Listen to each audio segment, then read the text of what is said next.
सारे लोग बहुत गौर से मेरी बात सुने। अल्लाह अगर सिर्फ बेटियां देना तो माँ बाप कहते हैं अल्लाह एक बेटा दे जिससे घर का चिराग जले, कम से कम एक नूरे नजर दे जिससे आंगन रोशन हो जाए। अगर घर के अंदर भाई ना हो ना तो कभी बहनों के सजदे देखो, जब वो रब से अपने नसीबे की दुआ मांगती है ना तो कभी कहती है मालिक एक भाई भी दे दे। क्योंकि सब कुछ होते हुए अगर भाई ना हो ना तो बहनों की जिंदगी में बहारें नहीं होती। सब कुछ हो अगर घर में भाई ना हो तो बहनों के त्योहार फीके रहते हैं। अगर भाई ना हो तो मां की तरह सजदे में गिर के भाइयों को बहनें दुआओं में मांगा करती हैं। अगर भाई पैदा हो जाए, भाई अगर पैदा हो जाए तो फिर बहनों के प्यार देखो। मां से ज्यादा बहनें भाइयों से प्यार करती हैं, मां से ज्यादा बहनें अपने भाइयों से प्यार करती हैं। मैं समाज में रहने वाला आदमी, मैं कोई आसमान से नहीं उतरा, मैं इसी मुआशरे में रहता हूं।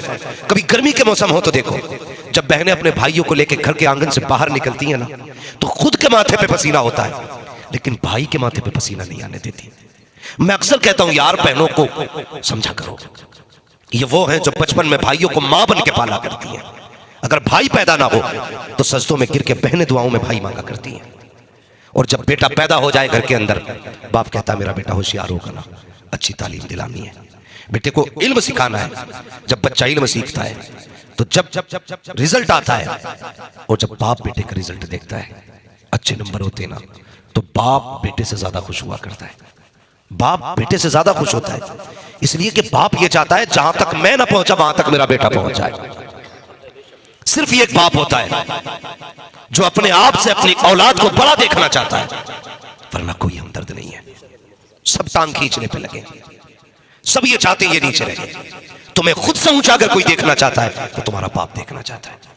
तुम तालीम हासिल करते रहे, बाप के चेहरे पे खुशी आती रही। तुमने स्कूल के रिजल्ट दिखाए, बाप मुस्कुराता रहा। पास होते रहे, बाप खुश होता रहा। तुम मेहनतें करते रहे, बाप मुस्कुराता रहा। तो तुम्हारी कामयाबी में अपनी कामयाबी देखता रहा, तुम्हारी तरक्की में अपनी तरक्की देखता रहा। कि बाप होता है जैसे कि तुमने शूर की दहलीज पे कदम रखा, तुमने जवानी को दूर किया है, जैसे तुम जवानी की दहलीज पे आते हो बाप के दिल में कौन सा अरमान नहीं आता है। बाप ये चाहता है अपने बेटे का निकाह करूंगा, ऐसी दुल्हन लेकर के आऊंगा जिसको मोहल्ले वाले भी देखे, खानदान वाले भी देखे। ये ख्वाब एक बाप का होता है। और माँ की तो पूछो मत साहिब क्या क्या ना कहती है। वो कहती है चांद सी दुल्हन लेके आनी है, ऐसी दुल्हन लाऊंगी जिसे दुनिया हसरत से देखे। अल्लाह अकबर, ये ख्वाब माँ के होते हैं, ये हसरत बाप की होती है। लेकिन हाँ साहिब, एक वक्त बाप की हसरतों का जनाजा निकलता है, बाप के अरमान टूट जाया करते हैं। जब बाप कहता है बेटे मैं तेरे निकाह का इरादा चाहता हूँ, मेरी ख्वाहिश है फला की बेटी से तेरा निकाह करूं। जब बेटा ये कहे नहीं बाबा तुम मेरे निकाह की फिक्र न करना, कहा किस लिए, कलर की मैंने देख रखी है। उस वक्त बाप की हसरतें दफन हो जाती है,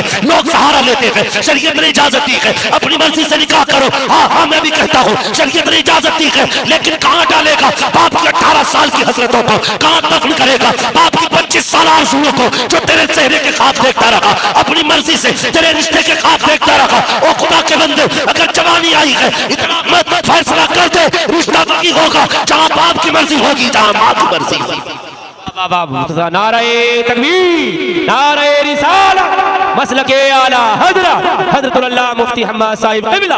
वाह वाह वाह, क्या बात है हजरत मुफ्ती साहब। ये इनकी उम्र देखे, इनकी उम्र देखे, बाल सफेद है, आज इन्हें जरूरत है किसी सहारे की।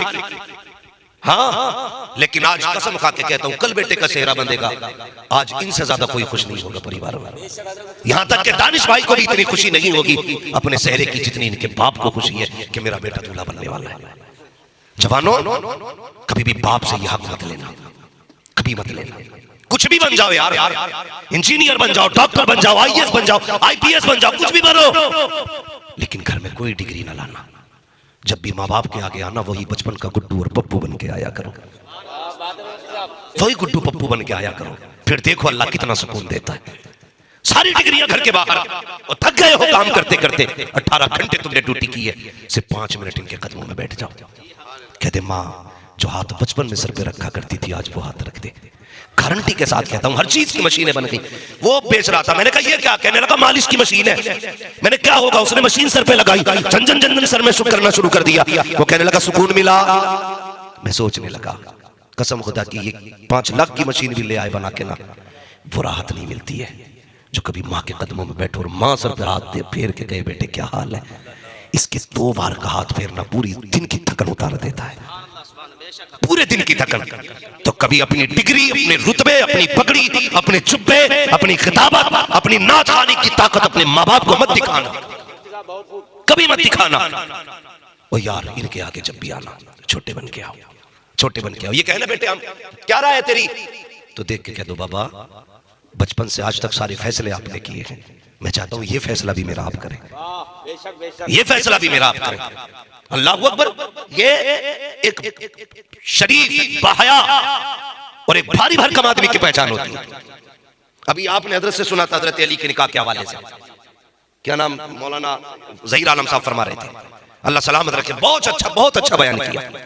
लेकिन एक बात मैं भी उसी हवाले से कह जाऊं, जब हजरत अली हुजूर नबी के आगे आके बैठे ना, हुजूर ने फरमाया था अली कैसे आना हुआ, कहने लगे हुजूर जो मेरे दिल में वो आप जानते। फिर हुजूर ने क्या कहा था, अली मेरा दिल चाहता है तुम जवान हो गए, तुम्हारे निकाह के बारे में सोचा जाए, क्या राय है, तुम्हारा निकाह अपनी फातिमा से ना कर दूं। इतना सुना था ना, चीख निकल गई हजरत अली की।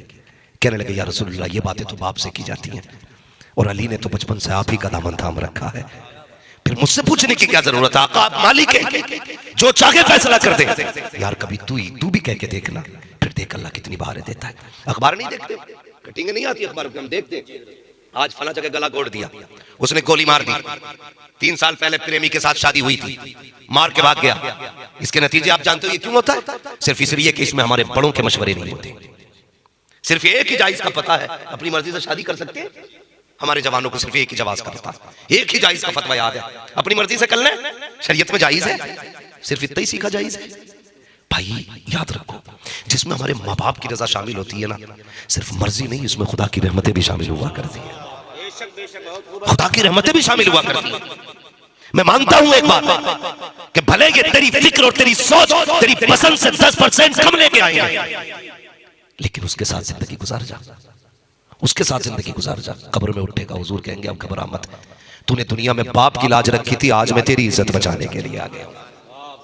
यार ये माँ बाप होते कितनी हसरत है, बेटा दूल्हा बनेगा, सेरा पहनेगा, खुशियां मनानी है, और देखना दानिश भाई दूल्हा बनोगे, जो बन चुके हैं वो तस्दीक करेंगे, और जो बनेंगे वो कल कहेंगे मौलवी सच कह के गया था।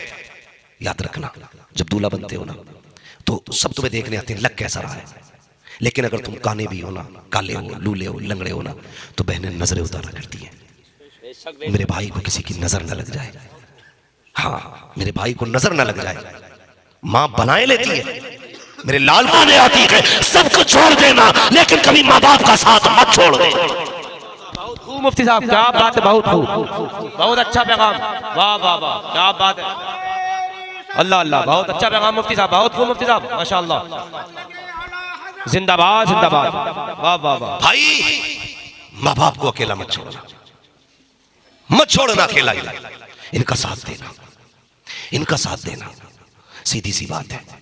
जब बहुएं घर में आ जाती है ना, तो फिर कहती है नहीं जी अजीब बुड्ढा है, हर वक्त घर में ही पड़ा रहता है, बड़े बूढ़ों को बाहर रहना चाहिए। ये हवेली मैं नहीं जानता तुम्हारी कब बनी है, मैंने अपने मकान को अपने बाप को बनाते देखा है, पूरी जिंदगी मेहनत करके हमारे बाप ने मकान बनाया। आज जब उनके आराम का दिन आता है ना, तो हम हाथ पकड़ के कहते हैं चारपाई बाहर डालो। इस दिन के लिए बाप ने अपने मेहनत से ये मकान बनाया था कि बुढ़ापे की एक रात सुकून से इस हवेली में ना काट सके। इस दिन के लिए मकान बनाया था कि गर्मी में जब परिंदे भी साया तलाश करते गए, तो ये दूसरों के पेड़ों के नीचे जाके बैठे। अपनी मेहनत के कमाए हुए बनाए हुए मकान के अंदर बहुएं अपने ससुर को एक दिन ठहरने नहीं देती। याद रखना, आज इन पे बुढ़ापा है, कल तेरे मेरे ऊपर भी बुढ़ापा आना है, हम जैसा करेंगे वैसा भरेंगे। आज अगर हमने अपने बाप को छत से निकाला, हमारी औलाद हमें मोहल्ले से निकाल देगी। गलत नहीं कह रहा हूं, ये मत सोचना हमारी उम्र का ये बात कर रहा है, नहीं सच कह रहा हूं यार। जाओ गर्मियों में देखो कितने बूढ़े ऐसे होते हैं ना, कभी किसी पेड़ के नीचे लेटे, कभी किसी की छज्जे के नीचे बैठे, आगे स्लिप पड़ा होता गांव के अंदर, किसी की चौपाल पे गिरले बैठे। लोग कहते हैं बड़ा सुकून में है यार, फ्री रहता है। उसके दिल से पूछ ये सुकून में है कि दुख में है। अगर सुकून में होता तो तेरे मेरे पेड़ के नीचे नहीं बैठता, ये अपनी बनाई हुई मेहनत की छत के नीचे पंखे में लेटा होता। आज हमारे घर की बहू को जरा सी गर्मी लग जाए तो खैरियत नहीं है शोहर की, बाप पूरी जिंदगी गर्मी में तबता रहा, बुढ़ापे में भी उसके हिस्से में आराम नहीं आया। इसलिए कोशिश करना अपने माँ बाप को राजी रखना है, अपने माँ बाप को राजी रखना है। अगर तेरी बीवी या मेरी बीवी कभी ये करे ना कि छोड़ो अपने माँ बाप को, तो उससे सीधी बात कह देना कि मेरी जन्नत मेरे माँ बाप के कदमों में है और तेरी जन्नत मेरे कदमों में है। अगर तू चाहती है तेरी जन्नत सलामत रहे तो फिर मेरी जन्नत की हिफाजत तुझे करनी पड़ेगी, ये याद रखना। और मैं उन निकम्मों से भी गुजारिश करूंगा, उन लोगों से जो माँ बाप छोड़ देते हैं सिर्फ बीवी बच्चों के लिए, सिर्फ बीवी बच्चों के लिए। दर्द होता ना औलाद का, जिन पे है औलाद वो दर्द समझेंगे, जिन पे नहीं है शायद आगे चल के समझ जाए। अपना बेटा होना, अगर कोई उस्ताद भी झापड़ मार देता है ना, आज के तो इतने छोटे दिमाग के लोग हैं कि उस्ताद के मारने पे भी स्कूल मदरसे में शिकायतें लेके पहुंच जाते हैं, बच्चा पढ़ाने दिया था मारने नहीं दिया था। जबकि वो दुश्मनी में नहीं मार रहा है, उसे सुधारने के लिए मार रहा है, उसे सही करने के लिए मार रहा है। जब तक किसी भी लोहे की राड पर हथौड़ी नहीं चलेगी उसका हथियार बन सकता है कोई? बताओ, बिना कूटे कुछ बना लोगे? एक उस तरह नहीं बना सकते। तलवार तो बड़ी बात है, बिना कूटे तो भाई बिना पीटे इंसान कैसे बन सकता है? उस्ताद मारे तो शिकायत लेके आ जाता, नहीं मेरा बेटा मुझे जान से ज्यादा प्यारा है। तुझे तेरा बेटा प्यारा है, तेरे बाप को तेरा बेटा प्यारा नहीं है, तेरे बाप को तेरा बेटा प्यारा नहीं है। नौजवानों ज्यादातर वक्त मोबाइल को देते हैं। जब से ये मोबाइल आया ना हजरत, हम एक दस्तरखान पे अजनबी हो गए, एक बैठक में अजनबी हो गए, एक हवेली में अजनबी हो गए। 8 भाई हैं और 8 बैठे ना तो 8 के हाथ में मोबाइल। किसी को ये वक्त नहीं कि पूछ सके तेरी तबीयत कैसी है। हाँ, इस मोबाइल ने इतना अकेला कर दिया। मैं कहता हूं घर में घुसो ना, फ्लाइट मोड मारो, मोबाइल फेंको एक तरफ, वक्त अपनों को दिया करो, अपनों को वक्त दिया करो यार, ये तुम्हारी राहें तकते हैं। आज अपने बच्चों तक के लिए वक्त नहीं है, अपने बच्चों तक के लिए। बच्चे सुबह से शाम तक कहते हैं पापा आएंगे तो उनके साथ खेलना है, पापा आएंगे तो उनके साथ बैठना है। हम आए जब घर से निकले थे तब भी ऑफिस की फिक्र थी, ऑफिस में गए तब भी हम पूरा पूरा भाग करते रहे, घर में घुसे गए फिर लैपटॉप खोल के बैठ जाते हैं। बच्चे आते हैं पापा पापा बाप बाप कहते कहते, बीवी से कहते दूर लेके जा, तुझे दिखता नहीं काम में लगा हुआ हो। और यार लाग लगे ऐसी काम को जो अपनों से तुम्हें दूर कर दे। खुदा की कसम आज तुम्हारे पास वक्त है, बच्चे भी अपने पास है, इन्हें वक्त दिया करो। कल बच्चों के पास वक्त होगा, तुम्हारे पास नहीं होगा। आज बच्चों के पास है, तुम्हारे पास नहीं है, कल बच्चों के पास नहीं होगा। तुम इनके साथ बैठना चाहोगे लेकिन परदेश जा चुके होंगे, तड़पोगे इनके साथ एक एक लम्हा गुजारने के लिए। जिंदगी में वक्त दिया है, इन्हें दिया करो, इनको भी राजी करो, खुदा तुमसे भी राजी हो जाए। जिंदाबाद जिंदाबाद, बहुत अच्छा पैगाम मुफ्ती साहब, बहुत खूब माशाअल्लाह। हम अपनों को वक्त नहीं देते, अपनों को वक्त नहीं देते, वक्त दिया करो। क्या ये गलत है? किसी ने एक आर्टिकल छापा था कि जब बच्चे छोटे थे तो हम बाहर थे, कमाई में लगे रहे, जब कमा के लौटे तो बच्चे बाहर जा चुके थे। जिस पैसे के लिए जिंदगी गवा दी हमने, फिर वो पैसा बाकी का जिंदगी बचाने में गवा दिया जाता है। क्या पाया और क्या खोया, हिसाब जोड़ोगे तो फिर जाके माइनस है, कुछ नहीं बचना है। कम से कम वक्त दिया करो अपनों को। सबसे बड़ी चीज है कि हमारा वक्त अपनों में बीत जाए, अपनों में बीत जाए। किसी ने कहा था मौलाना, लोग कहते हैं कि मौलवी लोग अपने बच्चों को ज्यादा पढ़ाते क्यों, इसे दलील मत बनाना। लेकिन मेरी अपनी सोच, एक दिन मैं बैठ के सोचने लगा, यार अल्लाह ने एक बेटा दिया, इसे क्या बनाऊं। बहुत सोचा थक गया। मैं अच्छे से अच्छे स्कूल में एडमिशन करा सकता हूं, कीमती से कीमती स्कूल में भेज सकता हूं, लेकिन मैंने दिमाग लगाया, अगर मैंने इस बच्चे को IAS बनाया फिर ये माँ बाप से दूर, IPS बनाया तब भी माँ बाप से दूर, MBBS बना लिया तब भी बाहर ही रहेगा, माँ बाप को वक्त नहीं दे पाएगा। लोग कहते हैं कि यार तूने क्या किया, कहती ना कुछ लोगों से, मैं मौलवी ने क्या किया, उसने बच्चों का क्या किया, घर ही रह गए बच्चे। मैं कहता हूँ उसने कम से कम इतना तो किया। अगर IAS बना लेता तो महीने के 10 लाख भी कमाता ना, तो वो खाने में सुख नहीं आता जो अपने बच्चों के साथ चटनी के लुक में खाने में माँ बाप को सुख आता है। अपनों के साथ चटनी से खाने में जो मजा है ना, वो बेटा परदेश में हो तो घर में मुर्गे से खाने में मजा नहीं आता है। एक माँ बाप के लिए सबसे बड़ी दौलत उसकी औलाद होती है। आज वही औलाद अपने बाप को वक्त नहीं दे रही। मैंने गलत नहीं कहा। एक घर में एक दस्तरखान पर बैठ के 4 भाई बैठे, 4 अजनबी है, कोई नहीं जानता, कोई पूछने तैयार नहीं, तेरा दिन कैसे गुजरा, सब उसी में लगे। एक फोटो डालेंगे, 36 बार फेसबुक चेक करेंगे किस किसने लाइक किया, कितने लोगों ने कमेंट किया। 36 बार देखा यार, 10 लाख लोगों ने कमेंट किया, 1 करोड़ लोगों ने लाइक किया। कौन सा रुतबा बढ़ गया, क्या मिल गया तुझे? कुछ नहीं मिला। खुदा की कसम 36 बार उठ करके फेसबुक देखता है, 6 बार उठ करके माँ बाप का चेहरा देख लिया कर। अल्लाह नजर में तुझे हज मकबूल का सवाब अता फरमा दे। सिर्फ 6 बार माँ बाप का चेहरा देख, लेकिन नहीं देखते। लेकिन कुछ बेचारे मजबूर भी हैं, कुछ मजबूर भी है। कुछ लोगों ने मुझे कहा हजरत जी मेरी मजबूरी है। मैंने क्या कि कई बार ऐसा आता हूं मैं घर में आता हूं मेरी बीवी मुझसे लड़ती है और खाना नहीं देती। मैं इतना खुददार हूं कि मैं ऐसी सो जाता हूं, लेकिन मेरी माँ ऐसी है ना कि वो मुझे भूखा देख के खुद नहीं सो पाती। कहता लेकिन मैं घर निकलता हूं ना, घर से निकलता हूं तो मेरी माँ चुपके चुपके आवाज देती है बेटे। मैं मुड़ के देखता हूं वो रोती होती है। वो कहती बगैर खाए ना जा, मुझे पता है कल तू थक के काम से आया था, घर में लड़ा और तू ऐसे ही सो गया। तू ही नहीं जागा, मैं ही पूरी रात जागती रही। आ खाना खा ले। कहता मुझे डर रहता, मैंने माँ के कहने पे अगर खाना खा लिया फिर मेरी माँ की खैरियत नहीं है। कहता हजरत मैं क्या करूँ, घर जाता हूँ बीवी लड़ती है, कभी खाना मिलता है कभी नहीं, माँ के कहने पे खा नहीं सकता, इसलिए कि फिर वो मेरी माँ के पीछे पड़ जाएगी। यार खुदा के वास्ते मैं इन बेटियों से गुजारिश करूंगा, बहनों से गुजारिश करूंगा, किसी को इतना मजबूर ना करना कि उसकी एक आग तुझे जहन्नम में जलने पे मजबूर कर दे। हाँ कोई जिंदगी है ये? एक बच्चे को माँ बाप से अलग करना? यार तुम मुर्गी के बच्चे को अलग करके देखो, औकात क्या है मुर्गी की बिल्ली के सामने। लेकिन जब बच्चों की बारी आती है तो मुर्गी बिल्ली से लड़ जाती है, चील के साथ उड़ जाती है। क्यों?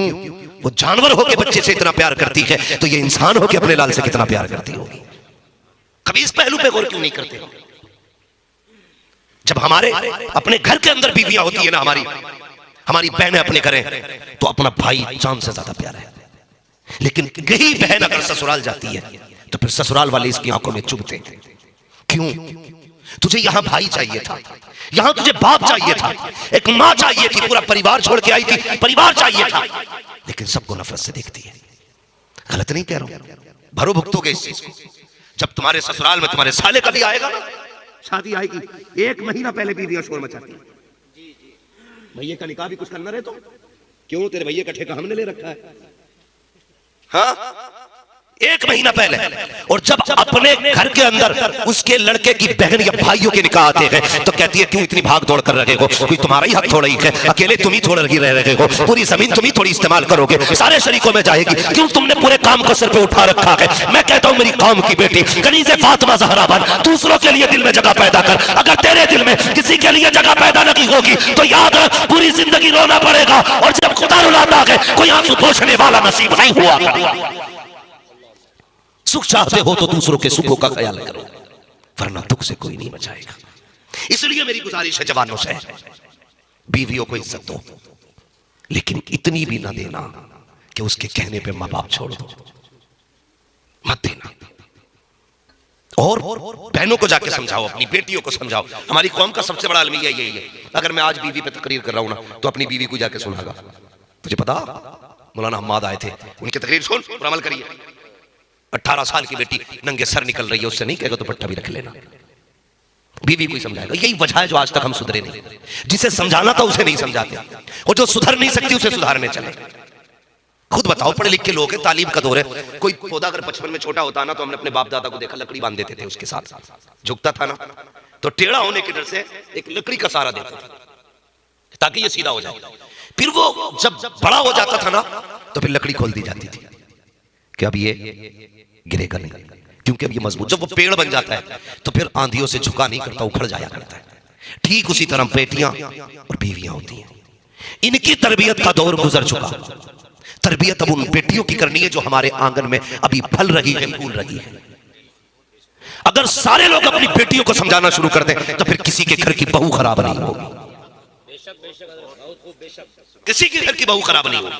लेकिन खराब क्या, अल्लाह माफ करे, तोप बना के भेज रहा है, तोप रुखसती करने आ रहा, वो रो रही है, वो तो इसलिए रो रही घर छूट रहा, तो कह रहा डर क्यों रही है?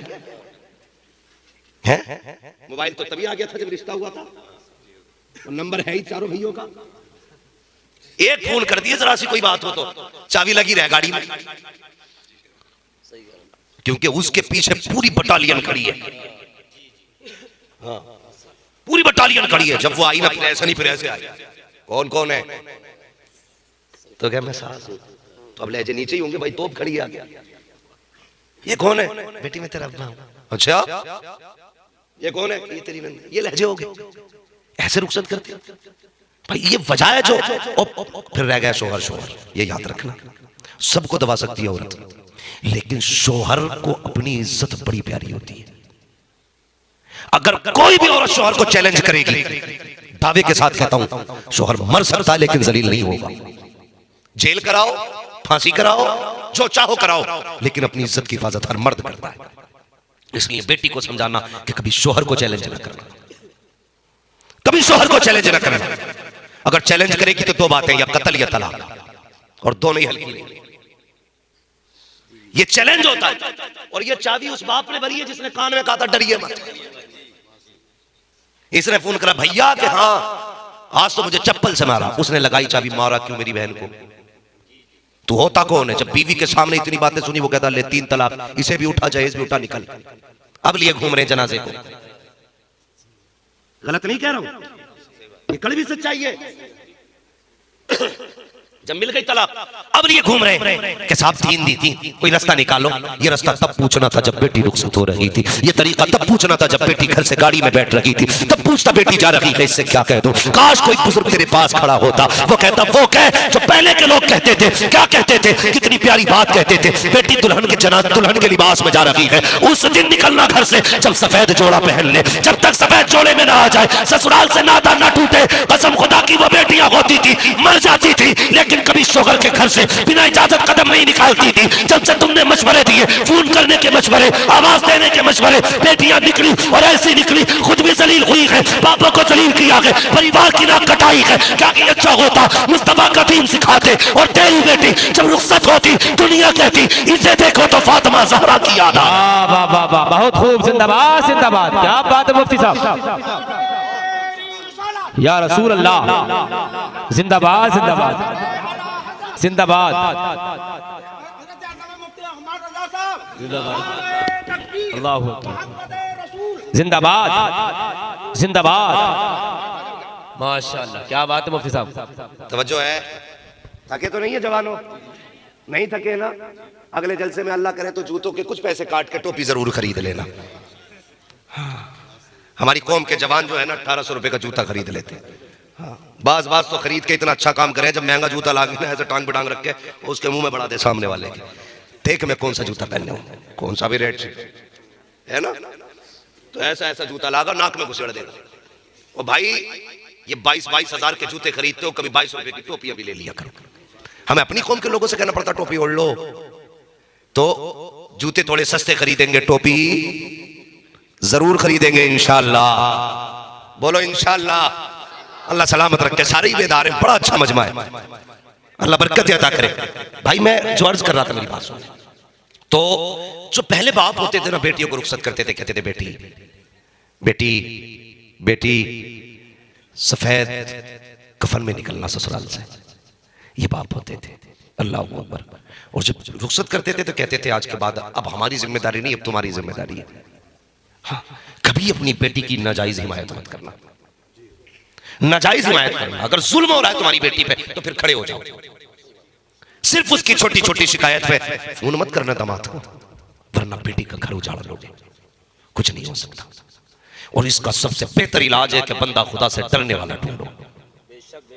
जो बंदा खुदा से डरता होगा वो अपनी बीवी के हुकूक अदा करने में भी खुदा से डरेगा।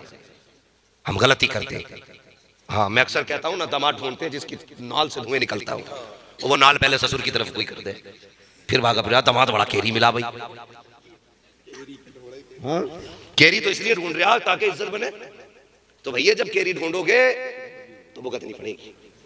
दीनदार ढूंढो। केरी से क्या कर लो? अरे भैया उसके आगे कोई बैठ तो रहा, बहुत बड़ा बदमाश है वो, तो निकले सब सलाम करें। जब तक जिंदा तब तक ही कर रहे हैं, मर गया ना तो लात मार के क्या करेंगे, आया ना आया ऊंट पहाड़ के नीचे। तो दामाद दीनदार ढूंढो और बहू भी दीनदार तलाश करो, फिर देखो अल्लाह कितनी बरकत देता है, अल्लाह कितनी बरकत देता है। ये तलाश करो। जब घर में दीनदार बहू आएगी ना, कदम उसके होंगे, रहमत खुदा की आएगी। हमारे इस्लाम ने इतनी इज्जत दी है, फरमाया बहू पहले बार घर में आए ना, उसके पैर भिगो पानी में और फिर मकान के चारों कोनों पे छिड़क दो, अल्लाह उस पानी के सदके में तुम्हारे घर में बरकतें नाज़िल फरमाएगा। इतना वक़ार इस्लाम ने औरत को दिया, इतनी इज्जत दी है। ये लोग जो कहते हैं ना कि इस्लाम ने औरतों को ड्यूटी करने नहीं दिया, हक छीन लिया, हक ड्यूटी करा रहे हैं, सर्विस करा रहे हैं, ये हक है इस्लाम का औरत का। जाओ हक देखो जाके, भाई जहाज में 350 लोगों को पानी पिला रही है 3 लड़कियां, कभी उसके आगे कभी उसके आगे, सर सर सर, सर कुछ भी कहते बोल नहीं सकती। ये है तुम्हारा दिया हुआ होगा। एक लड़की पहले तो आधा नंगा बदन लेके फ्लाइट में चढ़ेगी, उसके बाद कुत्ते वाली निगाहें उसकी तरफ उठती हैं, फिर 350 लोगों को राजी रखना है। तुम इसे इज्जत कहते हो। इस्लाम ने इज्जत इसको नहीं कहा। इस्लाम कहता घर में रह, 4 लोगों को इज्जत से रोटी खिला, मैं तेरे आंचल पे किसी की नजर नहीं पड़ने दूं। वाह वाह वाह, बहुत खूब, ये है इज्जत। वाह वाह, क्या बात है। मगर कितनी घटिया सोच है, 350 को पानी पिलाती रही, थकती नहीं है। घर में ससुर को रोटी देने में थक जाती है, जी जी जी जी, बहुत अच्छा पैगाम। सास के कपड़े धोने में थक जाती है, 350 की पलटियां साफ करती है, नहीं थकती। हाँ, बाप अगर थूकते घर में तो कहती नहीं, तेरे बाप की थूक तेरे बाप की खांसी नहीं देखी जाती। इसे इज्जत कहते हो? वो अंधेरा की भला था कि कदम राह पे थे, रोशनी लाई है मंजिल से बहुत दूर। हम बहुत दूर आ गए मंजिल से। जिंदगी अल्लाह तुम्हें तौफीक दे हो, शुरू हो तो बीवी को सबसे पहला सबक ये पढ़ाना, सीधी बात है। उससे ये कहना मेरे माँ बाप है, मेरा एक परिवार है, मेरे माँ बाप की कभी मुझसे शिकायत मत करना। सबसे पहला सबक ये पढ़ाना, कभी मेरे माँ बाप की मुझसे शिकायत मत करना। ये समझा दो। माँ बाप भी गौर से सुन ले, तुम भी ख्याल करना। सारे जितने लड़कों के बाप हैं सबसे गुजारिश कर रहा हूं, अपनी बहू को अपने दर की कनीज ना समझना, उसे जानवर की तरह घर में बैल की तरह मत घुमाना। अपनी बेटी गोद में बैठी है और बहू झाड़ू लगा, बहू पोछा लगा, बहू कप धो, बहू चाय बना, बहू खाना बना। यार तेरी बेटी थक जाती है तो दूसरे की बेटी नहीं थकती होगी? दोनों बातें गौर की हैं। सिर्फ यही नहीं है कि बीवी पे हक है, तुम पे भी हुकूक है बहू के। लोग कहते हैं हमारी बहू तो हमें कभी अब्बा ही ना कहती। कभी तू उसे बेटी वाला प्यार दे ना, तभी तो अब्बा कहेगी। और सास फितरत में उसकी लड़ाई। वो माँ बाप को पता, माँ को सबसे ज्यादा गुस्सा किस बात का, जब मैंने पाला कमाई ये खा रही है मेरे लल्ला की। ये मेन पॉइंट है माँ बाप सास और बहू के झगड़े का। अच्छा कब्जा इसका हो गया, मुझसे ना पूछता, इससे बता के जा रही, कहां जा रही हूं, बेटा मेरा बताओ उसे रहा। यहां से माँ बाप नाराज होते हैं। माँ बाप से गुजारिश है खुदा के वास्ते, ये उसका हक। बाप क्या होता है, जाओ पूछो कभी उस बच्चे से जिसने 10 साल में जाके मिस्त्री की दुकान पे मजदूरी शुरू कर दी हो।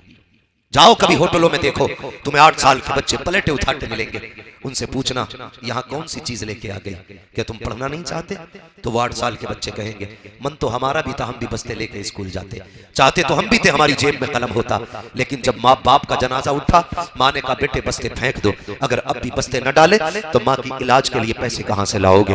बहन बड़ी होती जा रही है, इसकी जिम्मेदारियां भी हैं। वो 10 साल का बच्चा कहता है ये हम फैसले नहीं करते हैं कि किसे कब बड़ा होना है, ये वक्त फैसले करता है किसे कब बड़ा होना है। कभी 20 साल का बंदा हो जाता है लेकिन शऊर नहीं आता है। कभी 10 साल के बच्चों को देखो, पूरी बुजुर्गी नजर आया करती है, 1-1 रुपया संभाल के रखता है। यार होटलों में जाते हो खाने के लिए, तुमने देखा 8 साल का बच्चा आवाज दे के कहते हो प्यारे जरा ये प्लेट तो उठा, छोटू कह के आवाज देते हो तो 8 साल का बच्चा प्लेट उठाता है। हाँ हाँ हमने होटल के अंदर देखा है, अगर उस बच्चे के हाथ से कोई चाय गिर जाती है, कभी मालिक थप्पड़ मारता है, कभी ग्राहक थप्पड़ मारता है, तुझे गैरत क्यों नहीं आती है? जरा इसकी मजबूरी तो देख, इसके बचपन के पीछे देख किस चीज ने इसे होटल में लाके खड़ा किया है। तुझे हाथ उठाते गैरत नहीं आई, कोई मजबूरी यहाँ लेकर के आई है। 2 चीजें इसको रुलाती है, एक तो तेरी मार का दर्द रुलाया करता है, एक बाप के न होने का दर्द रुलाया करता है। अगर तुझे नजर आ जाए कोई 8 साल का बच्चा किसी होटल में मजदूरी कर रहा है, कभी प्यार से सर पे हाथ फेर, उससे भी पूछ यार तूने खाया है कि नहीं खाया है?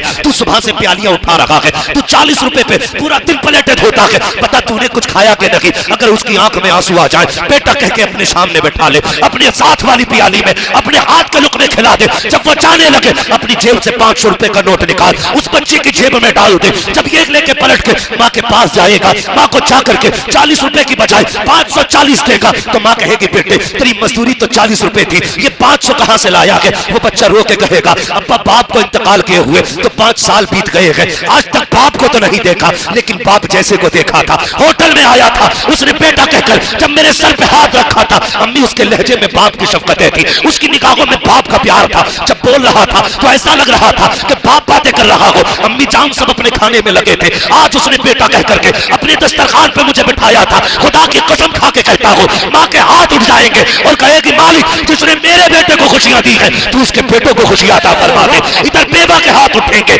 अल्लाह तेरे बेटे की खुशियों का आसमानों से फैसला। नारे तकबीर, नारे रिसालत, मसलके आला हजरत मुफ्ती हम्मद रजा साहब क़िबला नारे तकबीर, जिंदाबाद जिंदाबाद। वाह वाह। जिंदगी में बाप बहुत अहम होता है। जिनके सर पे बाप है ना, उन्हें पता नहीं लगता वो कब जवान हो गए। उनसे पूछो जवानी कैसे आती है, जिन्होंने बचपन में बाप खो दिया हो। एक एक दिन मुश्किल से कटता है, एक एक रात मुश्किल से कटती है। अगर किसी यतीम को देखा करो ना, उसके सर पे हाथ रख दिया करो, ये सोच के रख दिया करो, खुदा ना करे कल इसकी जगह मेरी औलाद हो तो कोई मेरी औलाद के सर पे हाथ रखेगा कि नहीं। बुरा ना मानिएगा, मैं बरेली वाला हूं, अल्लाह का शुक्र है कोई वहां भी ख्याल ना समझे, मगर मैं एक बात बताना चाहता हूँ, सुने तवज्जो है आप लोगों की। थके तो नहीं है ना, अभी सर्दी भी काफ़ी हो रही है। आप बैठे हैं, अल्लाह आपके बैठने को कबूल फरमाए और आपके बैठने के सदक़े में अल्लाह ताला मरहूम बूढ़े साहब की मग़फ़िरत फरमाए। मैं आपसे चंद बातें करना चाहता हूँ। मेरी तकरीर तबे यार को बेचैन करती है, सबब क्या है वही कहता हूँ जो दिल पर गुजरती है। मेरे भाई, हमने ज़माने को देखा है, दुनिया देख ली हमने, इतनी कम उम्र में दुनिया घूम आए। हमने देखा जब तीजा होता है, मैयत होती है ना, तो सगा चचा कहता जी आज के बाद मैं औलाद समझूंगा ही नहीं। बहुत गौर से मेरी बात सुनिएगा, खुदा ना करे किसी के साथ ये हादसा हो। सगा चचा हाथ रख के कहता आज के बाद मैं इन्हें अपनी औलाद समझूंगा। 40वें के दिन ना सारे अहबाब प्यार दिखाते हैं, लेकिन 40वें के बाद कौन चचा कौन भतीजा फिर याद नहीं रहता। हम क्यों मैयत के वक्त हमदर्द बनते हैं? ताकि रिश्तेदारों को पता चल जाए चचा खैर खा है, ताऊ खैर खा है, रिश्तेदार अच्छे हैं, इसलिए हम लोगों के सामने हमदर्दी करते हैं। लेकिन 40वें के बाद सगा भतीजा दरवाजे पर खड़ा हो, चचा दवा के पैसे नहीं अम्मी के पास, एक बार दे देता है चचा, दूसरी बार कहता ठेका थोड़ी है, तुम्हारा बाप तुम्हें छोड़ गया मेरे लिए, ये कह के चचा धक्का देता है। खुदा रा कभी इस तरह यतीमों को धक्का ना देना, मत देना। अगर भाई नहीं है ना तो फिर अपने भतीजों के बाप बन जाना, एक एक मोड़ पर उनका ख्याल रखना। दुख होता है, आप जानते हो जब किसी इंसान की रूह निकलती है, एक रिवायत में आया है मलकुल मौत जब रूह लेके जाते हैं और वो दरवाजा पार करता है ना, तो एक चीख मार के लोगों से कहता है याद रखना अपने पीछे यतीम और बेवा छोड़ के जा रहा हूं, मेरे यतीमों को रुलाना मत, मैं अपने पीछे अकेले छोड़ के जा रहा हूं, कहीं ऐसा ना करना मेरे बच्चों को रोने पे मजबूर कर दो। जिन और इंसानों के अलावा उसकी इस चीख को हर शय सुनती है। वो चीख के कहता है मैं बेवा छोड़ के जा रहा हूं और यतीम छोड़ के जा रहा हूं, इन्हें रुलाना मत। लेकिन हमने क्या किया? हम तो उस वक्त तक यतीम को रोटी नहीं देते जब तक उससे जूते साफ नहीं करा लेते। हम उस वक्त तक गरीब को एक लुकमा नहीं देते जब तक उससे गुलामी नहीं करा लेते। और उसके बाद हम खान साहब बने फिरे, पठान बने फिरे। अबे तू सच्चा इंसान नहीं बन सका, तेरी पठानी का हम क्या करें? दिलों में जगह पैदा करो। सगा भतीजा दरवाजे पे आए, अपना बेटा खाता होता है, हम कहते हैं अंदर लेके चला जाके उसकी नजर न पड़ जाए। हम यतीम भतीजों से छुपा के रखते हैं। लोग पूछते हैं कयामत कब आएगी? सुनो, अगर यतीमों की नजर खाने को लगने लग जाए तो समझ लेना कयामत तुम्हारे दरवाजे पे आ चुकी है। अपने रिस्क में, अपनी कमाई में अपने सगों का हिस्सा रखो यार। तुम्हें मालूम है यतीमी का दर्द क्या होता है? मेरे हुजूर पैदा होने से पहले बाप का साया चला गया। तवज्जो है ना? पैदा होने से पहले बाप का साया, पैदा होने के 6 साल के बाद मां इंतकाल कर गई। इस हाल में हुजूर की जिंदगी गुजरी। 8 साल उम्र शरीफ हुई तो दादा भी छोड़ के चले गए। फिर जब पूरा मक्का दुश्मन था, फिर चचा ने भी साथ छोड़ दिया। आपकी शफीक ज़ौजा हजरत खदीजतुल कुबरा का भी विसाल हो गया। बड़े दुखों से मेरे सरकार ने जिंदगी गुजारी। एक दिन अबू जहल ने पत्थर मारा हुजूर के, सुना है? पत्थर मारा मेरे हुजूर के। सुने, मैं बता रहा हूं माँ बाप क्या होते हैं, शुक्र अदा करना अगर माँ बाप है तो। हुजूर के पत्थर मारा, खून बहने लगा मेरे नबी के। हुजूर घर नहीं गए, हरम शरीफ चले गए। हरम शरीफ के दरवाजे से हजरत अमीर हमजा की खादिमा गुजरी। इधर अमीर हमजा शिकार के लिए गए हुए थे। कहां गए हुए थे? शिकार के लिए। जब आप शिकार से वापस आते थे तो बड़े अकड़ के चलते थे। आप अकड़ के चल रहे थे। इतने में लड़कियों ने देखा और कहने लगी अगर इसे पता चल जाए ना कि इसके भतीजे के साथ क्या हुआ है तो ये अकड़ ना छोड़ देगा। अभी ईमान नहीं लाए थे हुजूर के चचा, अभी ईमान नहीं लाए, जल्दी से घर आए। खादिमा ने दस्तरखान बिछाते हुए कहा, आंख में आंसू देकर, लगता है खानदान कुरैश की तलवारों को जंग लग गया है। इतना सुना, कहा हुआ क्या है? कहा तुम्हें नहीं पता, तुम्हारे भतीजे मोहम्मद को माज़अल्लाह आज अबू जहल ने पत्थर मारा है। इतना सुना, दस्तरखान छोड़ा, तलवार उठाई और दौड़ लगाई। लोगों से पूछा अबू जहल कहाँ मिलेगा? किसी ने बताया अपने यारों के साथ कह कहे लगा रहा है। वहां पहुंचे जहां बैठा हुआ था और गिरबान पकड़ के उठाया। उठाने के बाद कहा, खबरदार, तूने क्या समझा था? मेरे भतीजे को लावारिस समझा? यह कह के आपने तलवार के दस्ते से चोट मारी, उसका सर फटा, खून बहने लगा। फिर आपने कहा, लोगों मेरा भतीजा कहाँ है? कहा जाओ, हमने उसे हरम शरीफ में रोते हुए देखा है। अब जरा सुनना, जब हरम शरीफ में आपके चचा आए हैं, सरकार दो आलम हालत सजदा में है, रो के अपने रब से फरियाद कर रहे हैं। चचा ने आके कहा था, भतीजे जरा सर तो उठाओ, मैं आ गया हूँ। मेरे नबी ने सर नहीं उठाया। फिर चचा ने कहा, सर उठाइए, मैं आ गया हूँ। फिर सर नहीं उठाया। तीसरी मर्तबा चचा ने कंधे पे हाथ रख के महबूब के जब उठाया है, तो क्या देखते हैं, जहां सरकार ने सजदा किया है वो जमीन आंसुओं से तर हो चुकी है। सरकार ने उठा के कहा था, भतीजे अब तो राजी हो जा, मैं तेरा बदला लेकर के आया हूँ। ये कह के बाजू बढ़ाए थे। सरकार ने अपने चचा के बाजू हटाए और कहा था, आज मेरा कोई नहीं है। और रो के तारीख साथ जुमले कहे थे। आका ने फरमाया था, चचा अगर आज मेरा बाप होता तो किसी में हिम्मत नहीं थी जब मेरी तरफ आंख उठा के देख लेता। आज अगर मेरी माँ भी ना होती तो यहाँ हरम में बैठ करके तनखा लावारिसों की तरह न रोता, मैं भी माँ की गोद में सर रख के रो देता। पता चला बाप होता है तो किसी में हिम्मत नहीं होती आंख उठा ले, माँ होती है तो रोने के लिए आंचल हुआ करता है। अगर ये नहीं होते हैं तो रोने के लिए गोद नहीं मिलती है, सहारे देने के लिए कंधे नहीं मिलते हैं। हजरत पैगंबर इस्लाम ने जैसे इतना कहा है, चचा ने बाजू फैला के सरकार को सीने से लगाया। कब तो राजी हो जा, मैं तेरा बदला लेके आया हूँ। तब महबूब ने कहा था, चाचा मैं बदले से राजी नहीं होता, अगर खुशी देना चाहते हो तो फिर वो कलमा पढ़ो जो खुदा ने मुझे दे के दिया। ये बाप होता है। माँ बाप के बगैर जिंदगी मुश्किल होती है, बहुत मुश्किल होती है। इज्जत किया करो माँ बाप की, कदर किया करो माँ बाप की। माँ बाप सबसे ज्यादा प्यार अपनी औलाद से, सबसे ज्यादा प्यार अपनी औलाद से करते हैं। आपको मैं क्या बताऊं, मुझसे बड़ी बड़ी उम्र के लोग बैठे हुए हैं, जिंदगी सबके सामने, सबके सामने। खुदा की कसम, माँ बाप के प्यार को कोई क्या तोलेगा? कोई नहीं तोल सकता। जब औलाद हो जाती है ना तो बाप नए कपड़े पहनना भूल जाता है। बेटी आ जाती है तो बाप घी खाना छोड़ देता है, दूध पीना छोड़ देता है। बीवी कहती है, सरताज पीते क्यों नहीं दूध, कमजोर हो जाओगे। बेटी का मत्था चूम के बाप कहता है, अरे क्या जरूरत है दूध घी की, जिस दिन इसे इज्जत से रुखसत कर लूंगा उस दिन मैं दुनिया का सबसे बड़ा पहलवान कहलाऊंगा। ये बाप होता है यार। माँ, खुदा की कसम, कुर्बान जाओ माँ पर, कुर्बान जाओ। तुम हजार ऐब करो, माँ की नजर में कोई ऐब नहीं होता, कोई ऐब नहीं होता। माँ कितनी सादी होती है यार, तुम माँ से कितनी आसानी से झूठ बोल जाते हो और माँ यकीन कर लेती है। सोचा तुमने कभी, ख्याल किया माँ क्या होती है? सबसे ज्यादा औलाद से माँ प्यार करती है। आओ तारीख का एक बाब और पलट दो, अभी वक्त है ना आपके पास, जरा कह दें या रसूल अल्लाह। मैं आपको बता दूं माँ क्या होती है। अल्लाह आपको सलामत रखे। कायनात में बड़े नसीबों वाली खातून सैयदा तय्यबा ताहिरा आबिदा जाहिदा तकिया नकिया ज़किया हजरत सैयदा फातिमा ज़हरा रज़ियल्लाहु ताला अन्हा। कितने नसीबों वाली, जिनका बाप नबियों का ईमान है। आपको इस बात पे सुभान अल्लाह कहना चाहिए था। हाँ, बड़े सीधे लोग हैं, मैं आपकी सादगी पे कुर्बान जाऊं। मैं इसको भी आपका प्यार कहूंगा कि आप इस प्यार से सुन रहे हैं कि आप सुभान अल्लाह कहना भूल गए।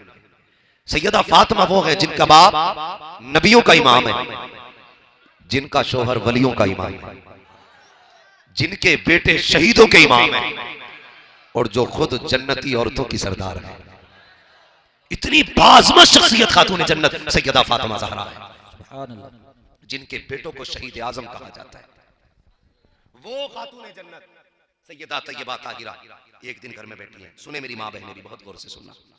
अंदाज़े में मेरा बहुत शौक नहीं है, शायद कि उतर जाए तेरे दिल में मेरी बात, बहुत गौर से सुनिएगा। जब आपकी जिंदगी के आखिरी लम्हात आए ना, हजरत अली रजी अल्लाह तआला अन्हु घर में तशरीफ लाए। देखा खातून जन्नत सैयदा फातिमा ज़हरा अपने हाथ से झाड़ू लगा रही है, सारे कपड़े धो दिए। उसके बाद कहने लगी, अली मैंने तुम्हारे सारे कपड़े धो दिए, जो तुम्हारे सर पे अमामा है ना ये भी दे दो, धुल देती है। हजरत अली मुस्कुरा के कहने लगे, लगता है फातिमा आज तबीयत ठीक है, आज खुद काम कर रही हो? कहने लगी, अली वक्त कम है, ज्यादा बात करने का वक्त नहीं है, जल्दी से अमामा दें। हजरत अली ने अपना मामा उतार के दिया, खातून जन्नत उसको धुलने में लग गई। आप आए, कहने लगे कनीज से, क्या बात, आज फातिमा की तबीयत ठीक है? उसने रो के कहा, जब से सुबह हुई है ना, फातिमा मुझे कोई काम नहीं करने दे रही है, फातिमा मुझे कोई काम नहीं करने दे रही है। आप आए, कहने लगे फातिमा खैर तो है? कहने लगे अली वक्त कम है। जब आपने बेटे को नहलाया और कपड़े पहनाने लगी तो रोने लग गई। तब हजरत अली की समझ में बात आई, कहा था फातिमा खैर तो है, आज क्यों रो रही हो? तो फरमाने लगी, आज इसलिए रो रही हूँ अली, आज मैंने बेटों को नहलाया है, कल खुदा जाने मेरे बाद कौन नहलाएगा। इतनी बात सुनी, हजरत अली की चीख निकल गई, क्या कहना चाहती हो? काली, आज मेरा दुनिया से जाने का वक्त आ गया है। हजरत अली ने सैयदा फातिमा का हाथ पकड़ा, कहने लगे फातिमा भी दिन की रफाकत कितनी गुजरी है, इतनी जल्दी साथ छोड़ के जाने की बात, और ये देख छोटे छोटे बच्चे हैं, ऐसी बात न कर। सैयदा कहने लगी, अली आज मैं फजर की नमाज पढ़ के मुसल्ले पे बैठी थी, मेरी आंख लगी तो मेरे बाबा तशरीफ लाए थे और फरमा रहे थे फातिमा आज सहरी अली के दस्तरखान पे खाई है, इफ्तार मोहम्मद के दस्तरखान पे करना है, इफ्तार मेरे दस्तरखान पे करना है, अली वक्त कम है। जैसी इतनी बात कही, शहजादों को तैयार किया और करने के बाद कहा जाओ नाना से सलाम कह के आओ। इधर शहजादे घर से निकले, खातून जन्नत ने अली का हाथ पकड़ा, अली जरा आइए आपसे कुछ बातें करनी है। अब मेरी बहनें भी गौर से सुने और भाई भी, यूं ही नहीं मिला करती, इसमें किसी के रातों के सजदे लगे होते हैं, किसी की आंखों के आंसू लगे होते हैं, तब तुम कहीं जाकर के किसी मयार पर पहुंचते हो। मुनव्वर राना ने कहा था, बुलंदियों का बड़े से बड़ा मकाम छुआ, उठाया गोद में माँ ने तब आसमान छुआ। खुदा की कसम माँ की गोद से बुलंद कोई शय नहीं होती। कहलवाएंगे जिससे वो चाहते हैं उससे अपने रब का नाम दिलवा लेते हैं। इसलिए मैं कभी किसी को मजबूर नहीं करता, टांग उठा के कहो, हाथ उठा के कहो, उछल के कहो, कूद के कहो, क्यों भाई इंसान का बच्चा नहीं, बंदर का बच्चा जो उछल के कहेगा, बैठ के सुभान अल्लाह जिसकी मर्जी कहे, जिसकी ना कहे वो ना कहे। ये अलग अलग मसाइल है, ये इस तरह की इतनी बड़ी बातें चर्चा नहीं करनी चाहिए। हमने ये देखा है कि बड़े बड़े बुजुर्गों को भी फालिज की बीमारियां हुई हैं। इमाम बुसीरी को कौन नहीं जानता है, जिन्होंने कसीदे बुर्दा शरीफ लिखा और ऐसा लिखा कि सुनने के लिए खुद हुजूर मदीने से तशरीफ लाए थे। तो ये बीमारियां, ये बात आपने कह दी तो कह जाऊं, बीमारियां ये अल्लाह की तरफ से इनाम होती हैं। अल्लाह जिस बंदे को करीब करना चाहता है ना, उसे बीमार करता है, क्योंकि बंदा जितना बीमार होता है उतना ही रब से करीब होता चला जाता है। हम किसी बीमारी को नहुसत नहीं कहते, अपने रब की रहमत कहते हैं। जब हम अच्छे मजबूत थे, उसकी बारगाह में ना आ सके, मुसीबत में मुब्तला हुए, तो फिर हमने कहा मालिक बस अब तू ही है। जब हमने इतना कहा तो उसकी रहमतों ने झोलियां खोल दी और वो कहता अब आ गए ना तो जा, तुझे किसी की जरूरत नहीं, मैं काफी। इसलिए वो बंदे को आजमाता है ताकि वो पलट के उसकी तरफ आए, पलट के उसकी तरफ आए। और दूसरी बात, बंदा जब बीमारी में हो और जब उससे कोई पूछे क्या हाल है, वो कह दे खुदा का शुक्र है। अल्लाह कहता है ये मेरा यार हो गया है, अब इसके सारे गुनाह बख्श दिए जाए। लेटे लेटे जन्नत मिल रही है, वो तो निहायत सस्ता सौदा बेच रहे हैं जन्नत का। हम मुफलिस का मोल चुकाएं, अपना हाथ ही खाली है। हाँ, आवाज आती है हम तो माइल करम है, कोई साइल ही नहीं, राह दिखलाएं किसे रह रवे, मंजिल ही नहीं। और जब उनके देने की बात आए तो हम फख्र से कहते हैं कौन देता है देने को मुंह चाहिए, देने वाला है सच्चा, देने वाला है सच्चा हमारा नबी। अब मैं आपसे कह रहा हूं कि मैं शजरा पढ़ूंगा, मैं हाथ का इशारा करूंगा तो आपको सुभान अल्लाह कहना, समझ गए ना? बात पक्की रहनी चाहिए, बीच में धोखा ना दे देना। जब मैं हाथ का इशारा करूं आपको सुभान अल्लाह कहना। मैं क्यों कह रहा हूं उसकी भी वजह बता दूं। जब आप सुभान अल्लाह कहोगे ना तो मुझे सांस लेने का मौका मिल जाएगा। सच्चा बात सच्ची अच्छी रहती है, ठीक है जी। आप सुभान अल्लाह कहेंगे, मैं बीच में सांस ले लूंगा, मुझे आराम मिल जाएगा, आपको नेकी मिल जाएगी, और हो सकता है आपकी नेकी के सदके में मुझे भी नेकी मिल जाए। जरा बोलते कहते सुभान अल्लाह। माशाल्लाह, अभी तक चौधरी साहब, ये आपके गांव के बच्चे इतने अच्छे, तो जवान कितने अच्छे होंगे। मुकदमे तो नहीं चल रहे आपस में, अल्लाह सबको सलामत रखे, अल्लाह इन बुजुर्गों की उम्र में बरकत अता फरमाए। ठीक है जी, चले आगे। ये आप जो है ना डिस्प्ले की तरह हो, और जितनी डिस्प्ले अच्छी होती है चीज उतनी अच्छी लगती है।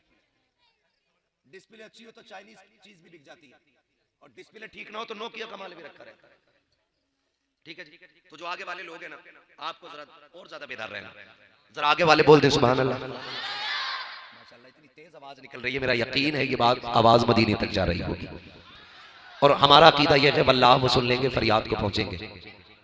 इतना भी तो हो कोई जो करे दिल से, हुजूर को जब भी पुकारा करे दिल से पुकारा, फर्जी नहीं, फॉर्मेलिटी नहीं, किसी मौलवी के कहने पे तुमने पुकारा तो क्या पुकारा, मजा तो तब है जब खुद पुकारा है।